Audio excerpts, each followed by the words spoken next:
everyone, and welcome back to the Veterinary Business Podcast, the space where modern veterinary leadership meets real-world strategy and where we unpack what it truly takes to build veterinary practices that thrive.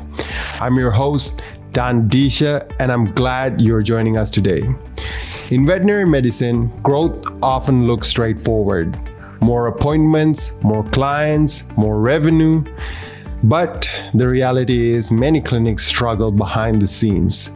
Inconsistent client flow, marketing that doesn't work, and systems that fail to convert interest into booked appointments.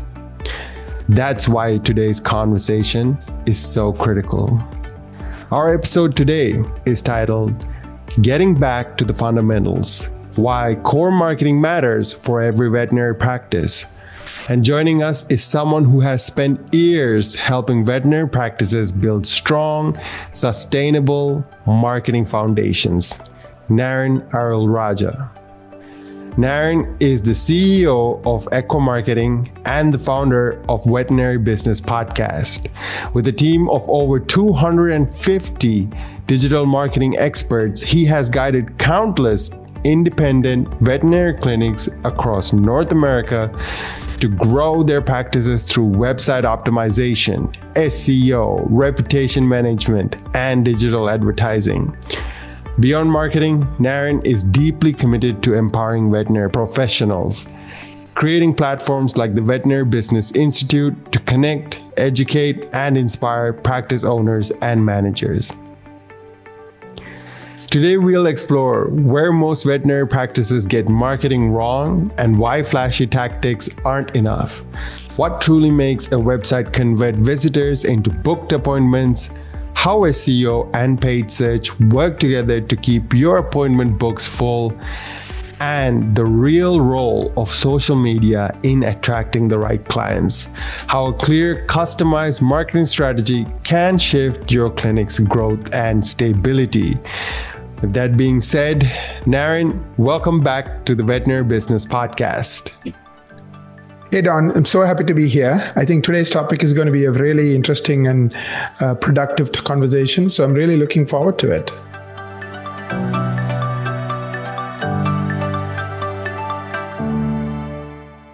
Let's start at the very basics. So, I see many marketing options for veterinary clinics. Social media, influencer posts, ads, SEO, email campaigns, and the list goes on and on and on. How do you even know where to really start? That's a great question. And I think, yes, you are right. If you are a veterinary practice owner, there are so many options and everybody tells you something different. So I'll just unpack it for you and I'll talk about the foundational things, the most important things. See, at the end of the day, either someone has a good veterinarian they know, like, and trust, and they stay with them, or they don't, right? That's where it starts. Or they have a veterinarian, but that veterinarian is not able to meet that particular need. For example, we have a pet who's now, a puppy. He's not a puppy anymore. He's 14 years old. And over those 14 years, we had a good veterinarian that we took him to, but he had an emergency. And when we had that emergency, our veterinarian couldn't help. So we had to go and find the right expert veterinarian who could help. So anytime we have a problem and we don't have a solution for it, that's when we go looking for a new veterinarian. So usually what that means is we start researching on Google. And when we start looking on Google, are you the one showing up or not? You have two ways of showing up. You can show up through ads or you can show up through SEO. So if you're showing up through SEO, you're not paying anything. You're just showing up at the top listings. So, doctor near me, veterinarian near me, dog veterinarian near me, zip code, city name. So there are all kinds of things. Sometimes people are looking for a shot, so they might be typing that in. Sometimes they're looking for any kind of an emergency. Even like a veterinary practice, open now, open late. So when they start typing these keywords, are you showing up? And I really think you should, because that's the starting point for most people. And most people, like, don't sit and, proactively look at, 10 different options and pick the best one. They usually go to Google and see what they like. They'll read your reviews. And if they like the reviews, they'll go to your website. If they like the website, they're calling your office. That's typically how people work. Now, once they become a client, social media is very powerful because now they are curious. Who are you? What do you do? So if they follow you because they're your client, now everything you post, hopefully they will see it. And now that's a way to maintain a relationship. In the old days, you maintain the relationship through, mailers, newsletters, or even e-newsletters. But nowadays it's the social feed as long as they follow you. So that's kind of the foundational thing. So I think the core things you need to pay attention to is, showing up when people are looking for someone like you, having good Google reviews, again, getting new reviews on a consistent basis, having a good website that's loading fast, that has the right information, that makes it easy for them to contact you, book an appointment, and so forth. And then, of course, having a social media presence. So once they become a client, you can stay in touch through your social feed. Right. Naren, I would like to probe a little bit into your scenario there where you went to the emergency vet. For our veterinarians listening in, what was the differentiator between that emergency vet that you found versus, your regular veterinarian that you used to go to? Yeah, I mean, the bottom line was that the regular veterinarian couldn't figure out what was wrong with our, dog, and he was bleeding and through his nose, and they couldn't find the root cause. So we had to go through a couple of veterinarians before we found the right practice who correctly diagnosed what was going on. And then, of course, he has Cushing's disease. And so he takes certain pills, on a regular basis. We feed it with some kind of banana or something that he likes to eat. And he's an older dog now. So he's almost 14 years old. So I think we did expect, complications for his breed. He's a Sheltie. The older these dogs get, I guess they do get some health complications. No, and there's nothing wrong with our veterinarian. It's just that he didn't have the expertise to discover this. So unfortunately, even we didn't know where to go. We didn't know what the problem was. So we had to go through a few quote unquote, specialized people who are treating diseases and things like that before we found the right veterinarian to solve it. Of course, now that he's on the pills, we don't go back to that specialist. We only go when there's a problem, but thankfully he hasn't had any problem since. So we go back to our regular clinic, and of course there's some medication we have to buy. So we go and see that specialist to kind of give us the prescription, every 3 months or so to go and buy the medication we need. Absolutely. Now, you mentioned there the specialist had a certain particular set of treatments on his website. That's what really allowed you to connect it to it. Is that correct? Yes. Yes. I mean, so my wife, like most other human beings, she started using Google to, type the symptoms, to start, sharing what was happening. And then, of course, somehow she's, I think that was not the first attempt or the second attempt, the third attempt that she stumbled on this particular doctor, and they figured it out. Within 24 hours, they knew what was going on, and they put him on the right medication, and happily ever after. Of course, it's not cured, but at least now it's being managed. That's great. And Naren, so let's talk about that. How does a veterinary practice's website actually convert the visitor, the pet owners, people like your wife who are, in that urgent situation where they're trying to figure out what is wrong with their pet, into those clients? That's a great question. I think step one is the practice has to show up on Google search results. And the reason I say that is today we use Google search 12 billion times a day. In North America, 92% of the people start their research on Google, 92%. And every day, the average person is using Google, minimum 4 to 5 times, some even like a dozen or more times. That's just how they figure out things on a day-to-day basis. So first is, are you showing up on Google when I'm looking for the things I need that you can help me with? That's number one, right? It's kind of like, you want to get lucky, but you never put yourself in a situation where you can get lucky. What's that famous joke, right? You pray to God saying, I want to get rich and I want to get lucky, and you never buy a lottery ticket. Even God can't help you if you don't put yourself in that situation. So I think step one is, are you showing up when people are looking? So that's like the precursor to even having a great website. So step two is you're showing up, especially the right page on your website is showing up. So for example, perhaps you have have a page on Cushing's disease and explaining what happens and what are the symptoms, and somebody's Googling those things and all of a sudden your website shows up, I go directly to your page on Cushing's disease. I'm simplifying this example, but I think hopefully you get the point. And now when I'm on that page, you can talk about how long you've been treating this, and how many pets you have helped, and really show to me in a seconds that you are an expert in treating this kind of disease. Now, when I'm on that page, I'm also looking for reviews. So do you have relevant reviews that are highlighted? We, for example, incorporate Google reviews that are relevant on each page. And is it easy to contact? So most people today are using a mobile phone. Almost 3 out of 4 people are on a mobile phone when they're looking for a veterinarian. So when I open it up on a mobile device, is it easy to read? Sometimes practices are not optimized for mobile devices, or they don't load fast on mobile devices. So is your practice making those cardinal sins, or is it not? Hopefully it's not. The other thing is it easy to book an appointment and or call your office? I should just be able to press a button on the mobile phone that says call now. I shouldn't have to look up your phone number or anything, right? So all these little things you can do to help people find you. That means go to the relevant page on your website, and then once they're there, convince them to call you and make it easy for them. And remember, Google is also watching everything. Like, even though Google is used 12 billion times a day, Google search, and Google Maps is used 5 billion times a day, 5% of websites get all the free traffic from Google. Why? Because Google knows, some people are complying with its standards and its guidelines and others are not. And given Google makes hundreds of billions of dollars in ad revenue, they don't want to send free traffic to everyone. They only want to send it to as few people as possible. So the rest of the public are forced to spend money on ads, right? That's how Google makes billions and billions of dollars.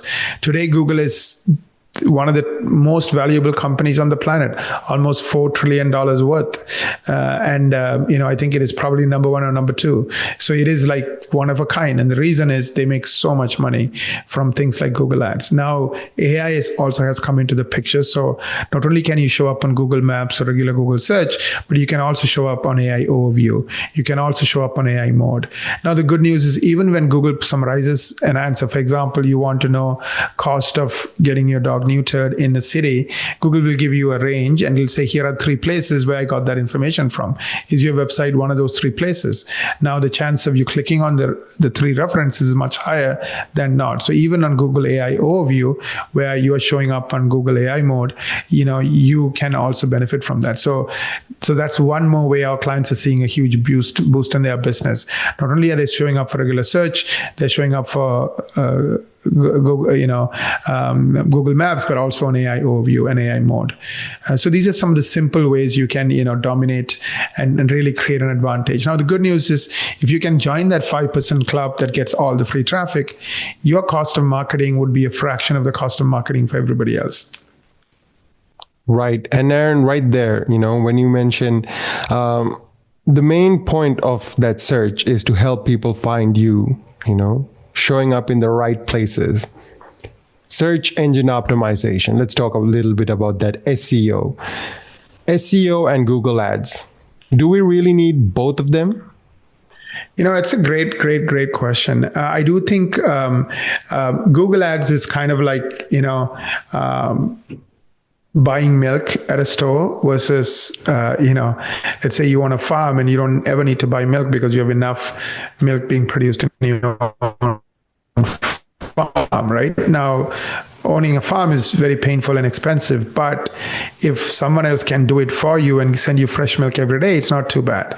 So the good news is 5%, it's so much better in terms of quality and cost that SEO, like if you're going to spend $1,000 on Google Ads, $1,000 on SEO, you would have to spend like $6,000 to $10,000 on Google Ads to get the same results. And the reason for that is people don't trust ads, and ads do get expensive over time. So a click costs today 3 times as much as it cost 10 years ago, versus SEO, it was free then, it's free now.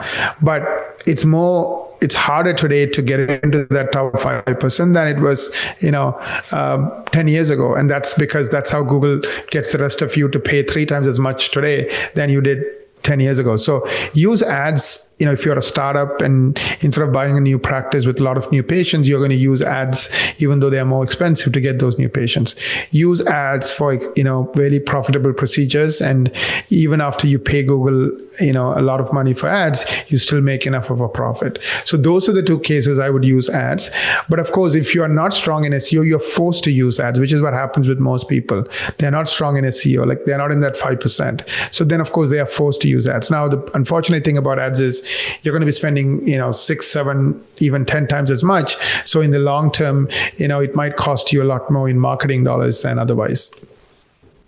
Right. So even if you're buying ads, you should have a plan for SEO. Is that correct? I think so. I think in our experience, within 1 year, those who are willing to put like 500, 600 hours worth of work, that's what we do for our clients, can dominate, can get into the top 5%, can have an unfair advantage and cut down their costs significantly. Just that you have to wait a year and put that 600 hours worth of, work according to Google's guidelines. So I do think everyone who really is going to be practicing for the long term, even 2-3 years or beyond, I do think want to save money and have this unfair advantage as SEO. Of course, if you're planning to retire in less than a year, then don't do it. Or even in 2 years, perhaps not to do it. But if you're thinking here to stay in the long term, I do think, because the problem with ads is we don't trust ads, right? We know it's an ad and our immediate subconscious thinking is there must be something wrong. That's why they are running ads. If they are good, they wouldn't be running ads. So you want to make sure that people don't perceive you that way. And that starts hurting your brand. That starts, even like people, something tiny bit happens that is not to someone's satisfaction, they'll write a negative review because they were thinking, oh, they must not be good. That's why they're running ads. So in the long term, I'm not a huge fan of ads as a way to really differentiate and, build a loyal customer base for these reasons, right? Because of trust. So I do think use ads if and when needed, but try to build a foundation on SEO. Now, you can also become a social media maven and expert. I know you have a question on that, so I won't get into that too much. But just at a high level, 1% of you are able to do that. Again, we have been studying 500 plus practices. 1% of practice owners are really good at social media and they become influencers. Right. So let's dive a little bit deeper into that because that is the elephant in the room. What about social media? Isn't that where everyone is focusing these days? Yeah, I mean, social media is popular and a lot of people are, trying to do well. But unfortunately or fortunately, like 1% of you, just like SEO belongs to the top 5%. Now, at least SEO efforts can be done by some other person or some other marketing team. Social media, you have to do it. You have to do the video. You have to become the influencer. You have to post several times a day. So social media, if you are disciplined and you're willing to commit, to posting, at least, 20 times a week, maybe 10, 15 hours to really work on it and do a good job at it, comment to people, communicate with people, build a following and so forth. It's great if you are really willing to put the time into it. But unfortunately or fortunately, in my experience, 1 out of 100 veterinary practices do commit the time or the effort to become influencers. So a lot of people kind of put a lot of money into social media, but they don't get anything out of it. Also, you have to keep in mind, social media is global, right? So it doesn't just target people in your local community, it targets people everywhere in the world. So if you're creating a video that somebody in, Bermuda likes or Italy likes, then unless that person is willing to get on a plane with their pet and come see you, it won't benefit you. So a lot of the things I also noticed is those practice owners who get into that 1% who become influencers also have products that they can sell globally. So you have to keep those in mind. So if you are only trying to get clients locally, I think the way to think about social media is a way to keep in touch with your current clients. So encourage your current clients to follow you, post pictures of your current pets and pet owners, and enjoy being a veterinary doctor and showcase that. But don't go overboard. Don't spend money on it. It could be, maybe 1 or 2 posts a week. Have somebody in your office who's a champion, who's sharing those wonderful moments with pets and taking care of those pets.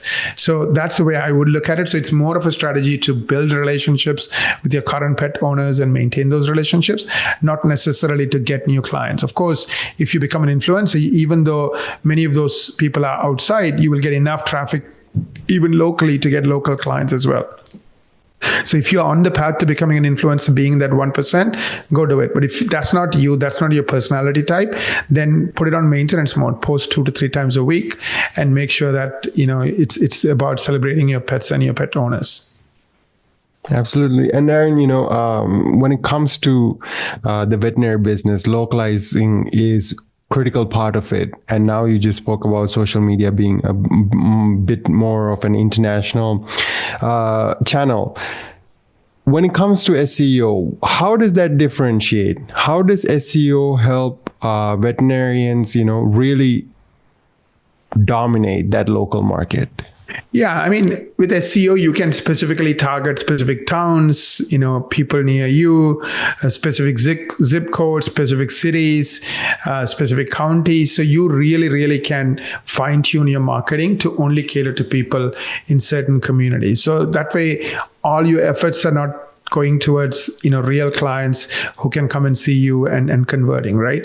So SEO is like you showing up for minimum 100 or more keywords on top 10 results. Like our clients who have been with us for a couple of years, 3 years, sometimes even rank for 200 keywords, 250 keywords, constantly ranking for many, many, many keywords and showing up. So I do think these are things that you want to standardize on and work towards. Now we have a team of, like you mentioned, 250. Now it's close to 300, Don, and this team is broken into 14 parts. There are some people who just work on Google EAT, some people working on NAP listings, some people working on Google CRUX. I don't want to throw a lot of buzzwords, but there are 6 pillars of marketing, or 6 pillars of marketing and website maintenance or updates that Google looks at. So we focus on all of those, and we have these 14 teams working on those things. So if somebody is working on, for example, NAP, which is name, address, phone number consistency, and getting more and more profiles to have consistent name, address, and phone number, and they are working on it day in and day out, week in and week out. And similarly, the other 5 areas, somebody is working on it, then over time, you get into the top 5%, and you do rank for 100 or more keywords in the top 10 results. So you really start getting an unfair advantage. Again, studies are showing that people never go to page 2, and eventually we try to focus on getting you to the top 3. So that's the goal, right? So that's something that a good marketing company can do for you. And then the next thing is, you can really focus on the landing pages and the websites to make sure they're converting. And last but not least, Google reviews. So getting 10 or more reviews. That is the foundational marketing. And then having social media to maintain those relationships with your patient, like I mentioned. And I think that's kind of, for example, that's what we do for our clients, all the things that I just laid out. And a good place everybody starts is to kind of figure out where they are. So we offer what's called a marketing strategy meeting, and the link is veterinarybusinessinstitute.com/MSM. And you go to that link, you book a marketing strategy meeting, and you can figure out how you stand, how many keywords are you ranking for, how is your competition doing, what are the strong points and what are the weak points, are you good at NAP, are you not good at NAP? So we'll give you a report card and also a plan, like how do you invest the 600 hours wisely in year 1 to dominate Google, to dominate SEO. So that's kind of what we do and how we do it. Right. With that being said, we are at the end of our podcast. Thank you very much, Naren, for your very comprehensive insight into the marketing fundamentals here.